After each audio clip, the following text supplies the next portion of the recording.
dibutuhkan ataupun kegiatan prioritas di masing-masing RW.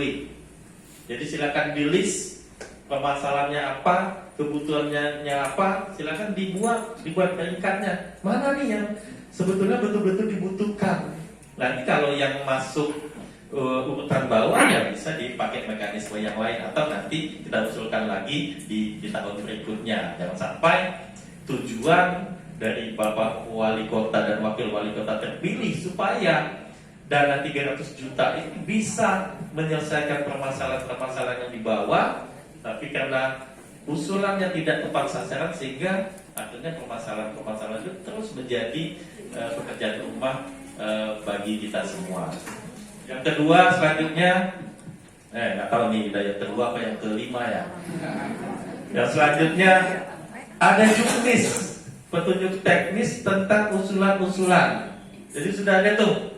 Ya, sudah dapat semua? Sudah dapat? Sudah dibaca belum?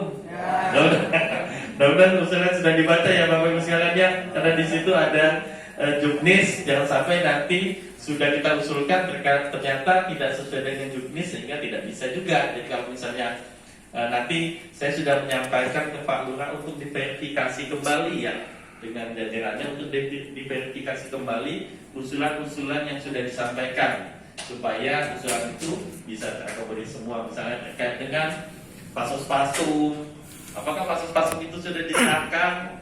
Kalau belum, atau kalau di PGS ini banyak komplek TNI, Polri yang mungkin memang tidak bisa disahkan ya Pak RW ya, itu berarti harus memilih menu yang lain yang ada di juknis gitu ya Pak RW ya.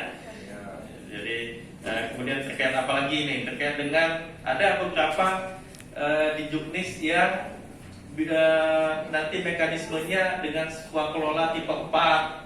Ada juga dengan mekanisme belanja uang yang akan diserahkan kepada masyarakat. Nah ini Bapak Ibu harus paham nanti mekanismenya seperti apa, sehingga betul-betul nanti yang dipilih itu betul-betul bisa direalisasikan. Mungkin itu ya Bapak Ibu yang dapat saya sampaikan. Saya pikir sudah jelas. Tinggal nanti dibaca kembali.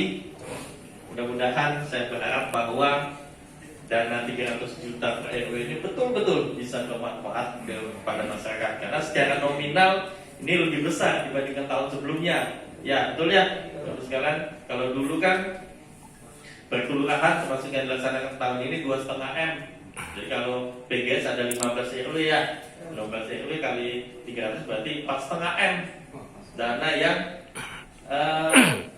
ya katakanlah bukan pasti ya, udah 98%, 99% lah. Ya, bisa digunakan Bapak Ibu untuk memenuhi kebutuhan yang ada di wilayah masing-masing. Seizin Pak Haji Adek dengan mengucapkan Bismillahirrahmanirrahim. Musrenbang Kelurahan Pasir Gunung Selatan, Kecamatan Cimanggis, saya nyatakan dibuka.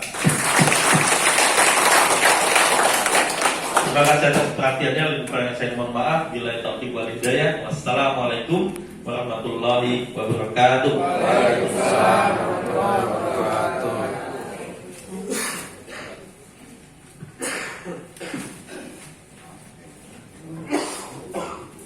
Kami haturkan terima kasih kepada Bapak Camat Cimanggis, Bapak Dr. Andes Dodi Setiawan MSI yang telah membuka acara dan sekaligus sambutan. Mudah-mudahan apa yang disampaikan tadi dapat kita maklumi bersama.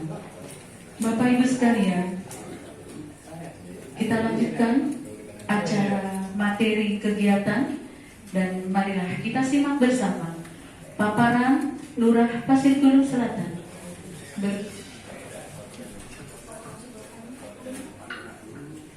Paparan materi kegiatan pembangunan tahun 2025 dan rencana kegiatan tahun 2026. Berkenan kepada Ibu Listiani, disilakan.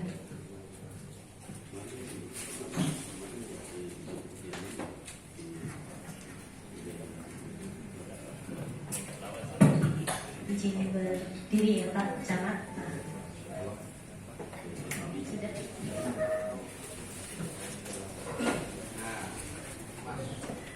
Menunggu pacar sedang menikah. Jadi begitu naik ke dinas ataupun ke Bapeda itu numpuk, akhirnya hanya ada satu yang bisa disetujui ya karena sama usulannya, dan ini terjadi di tahun lalu. Saya sampaikan tahun lalu itu ada sekitar 750 juta usulan hibah yang tidak bisa dicairkan. Salah satunya apa? Pertama, usulan itu double. Tadi saya sampaikan double ataupun lebih dari satu usulan, sehingga yang diakomodir satu, yang satunya menjadi silpa. Yang kedua, hibah ini ada aturan bahwa tidak boleh berulang setiap tahun. Jadi misalnya RW 1 tahun ini sudah mengusulkan hibah, maka tahun depan tidak boleh lagi mengusulkan hibah. Bukan tidak boleh mengusulkan, boleh mengusulkan, tapi tidak diakomodir, tidak bisa dicairkan. Nah itu makanya Bapak Ibu harus paham nih, paham aturan-aturan terkait dengan mekanisme usulan-usulan yang ada, supaya ya usulan itu bisa diakomodir semua. Jadi sebaiknya kalau menurut saya ya silakan dibagi-bagi saja, mana yang akan disampaikan ke Pak Haji Ade Ibrahim, mana yang mau disampaikan ke anggota dewan yang lain ataupun ke dinas, sehingga tidak ada usul.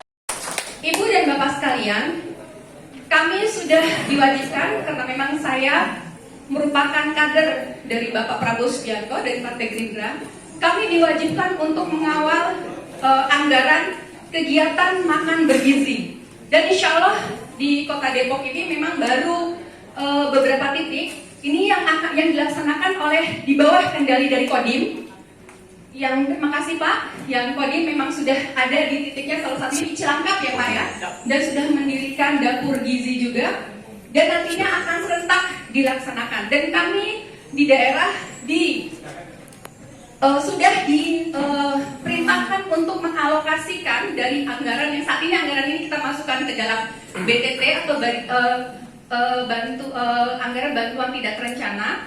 Anggaran tersebut kurang lebih hampir 50 miliar ya Ibu di APBD 2025 ini, bukan hanya untuk nantinya keadaan bencana, tetapi juga untuk penyiapan makan bergizi untuk anak-anak kita. Banyak yang selama ini menyaksikan program terkait makan bergizi, tapi insya Allah program ini akan dilaksanakan serentak, yang nantinya juga salah satunya adalah menunjang terkait masalah sumber daya manusia. Mungkin ibu-ibu, bapak-bapak di sini tidak merasakan atau tidak merasa penting program makan bergizi, karena ibu dan bapak merasa sanggup memberikan makanan yang lebih baik kepada putra-putrinya. Tetapi bapak dan ibu bisa melihat pada saat program makan bergizi ini dilakukan, contoh di daerah Cilangkap, banyak anak kita yang ternyata mereka ingin membawa pulang untuk memberikan kepada ayah dan